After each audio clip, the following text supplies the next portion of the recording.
এখানে প্রশ্নে বলে দিয়েছে যে কোনো একটি বিলের ওপর 3টি ছাড় যথাক্রমে 35%, 20% ও 20% ছাড় হচ্ছে। প্রথম এবং দ্বিতীয় ও তৃতীয় ছাড়ের পার্থক্য 22 টাকা।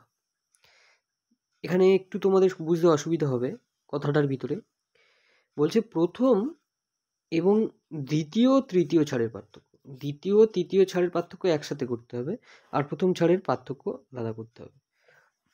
প্রথম ছাড়ের পার্থক্য কত আছে? 35%। আর দ্বিতীয় আর তৃতীয় ছাড়ের কম্বাইন্ড পার্থক্য আছে 20% আর 20%। তা দুটো একসাথে করলে আমাদের ছাড় হয় 40, মানে অ্যাকচুয়ালি সূত্র হয় x plus Y minus X Y by 100। সেটা ধরে করলে 40 থেকে 4 বাদ দিলে তাহলে আমাদের হয় কত? 36%। তাহলে হয় 36%। তাহলে তফাৎ কত এদের ভিতরে? 1%-এর তফাৎ। আর 1% মানে বলে দিয়েছে আমাদের পার্থক্য হচ্ছে 22 টাকা।